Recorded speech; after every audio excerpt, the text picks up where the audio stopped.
Masih ingat ketika Om Deddy mengundang Kemenkes? Pada menit ke-210 sampai 220, jubir Kemenkes mengatakan bahwa ada rumah sakit menolak pasien COVID karena dikhawatirkan akan membuat calon pasien lain ketakutan dan nggak mau datang lagi ke rumah sakit itu. Lalu, bagian yang paling mengejutkan nih, jubir Kemenkes itu mengatakan, "This is business."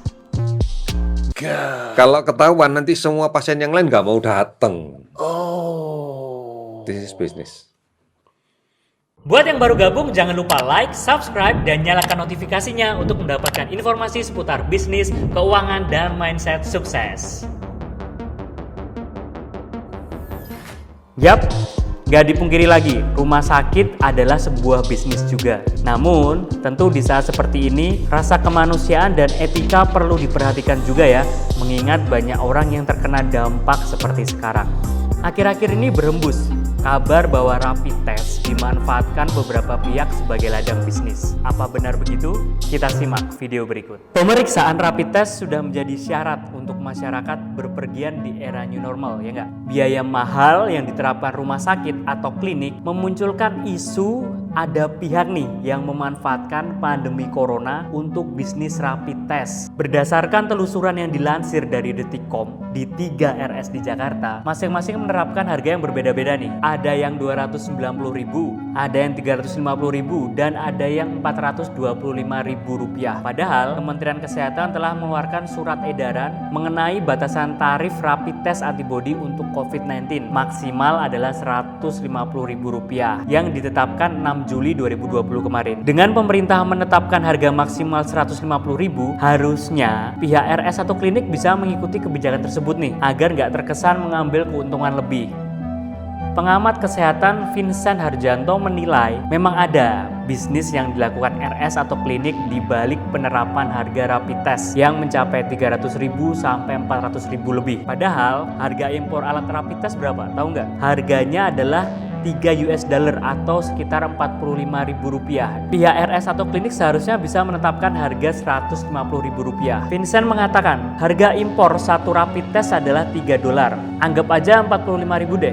Terus ongkos yang lain itu kenapa bisa dijual sampai 350.000? Menurut saya maksimal 150.000. Fair lah, artinya harus dapat keuntungan. Nanti ada tenaga dokter lah, ada penyediaan tempat lah, dan sebagainya. Kita nggak bisa bilang impor $3 terus dijual 50.000. Itu nggak mungkin juga. Tapi ya jangan 350.000 ungkapnya. Sementara itu ada kisah menarik nih yang dilansir dari merdeka.com. Ada seorang santri bernama Ical. Ical terpaksa pergi ke klinik meski dirinya merasa sehat dan baik-baik aja. Nggak punya pilihan, remaja asal Bekasi ini diwajibkan membuat surat kesehatan bebas COVID-19. Surat tersebut dipakai sebagai syarat untuk bisa kembali mengenyam pendidikan di sebuah pesantren. Ironisnya, gak gratis. Dia harus merogoh kocek tak sedikit demi surat dan rangkaian tes cepat atau rapid test. Sabtu sore, Ical tiba di klinik milik BUMN. Sang perawat langsung menawarkan sejumlah paket tes COVID-19. Harga paling murah Rp500.000. Wow, ini malah udah Rp500.000. Untuk harga segitu, mencakup rangkaian rapid test sekaligus surat keterangan sehat. Sedangkan harga Rp650.000 mencakup rangkaian rapid test, surat keterangan sehat, dan suntik vitamin C. Kukira suntik botox.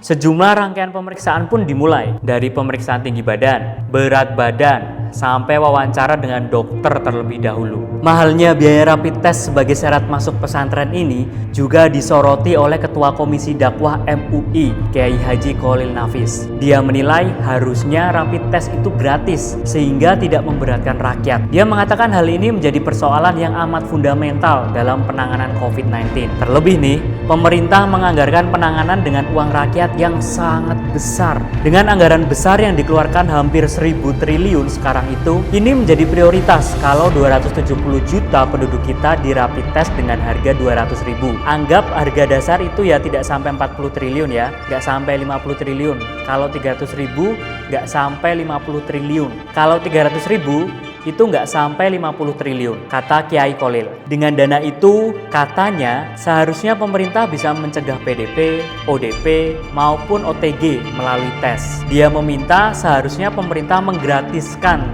rapid test itu. Bagaimana orang yang sudah 3 bulan tidak bekerja, balikin anaknya dari pesantren susah. Bukannya di sini pemerintah harus hadir. Nanti kalau ada satu orang nggak ketahuan karena nggak dites kumpul di pesantren kan jadi kena semua ya. Khalil mengaku memang sulit mencari yang gratis zaman sekarang. Namun bukan berarti masyarakat yang harus menanggung seluruh beban persyaratan tes COVID-19 ini. Di mana ia meminta agar pemerintah dapat menggunakan APBN dengan sebaik-baiknya dalam memutus mata rantai virus ini. Sementara itu, Ketua Dewan Pertimbangan Ikatan Dokter Indonesia atau IDI, Zubairi Surban, menilai harga yang sudah ditetapkan RS atau klinik saat ini sudah sesuai dengan segala perhitungan yang seharusnya. Jika harga tidak sesuai dengan perhitungan, maka RS atau klinik dianggap akan kesulitan ekonomi. Dia mengatakan bahwa kalau ada swasta yang mendirikan, saya kira prinsip ekonominya jadi sulit ya.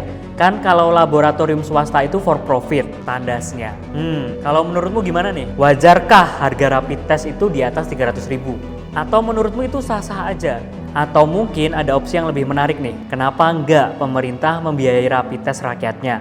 Kata Menkesnya saja serapan anggaran kesehatan kan rendah, kan bisa ya dialihkan ke biaya rapid test gratis itu. Berikan pendapatmu di kolom komentar.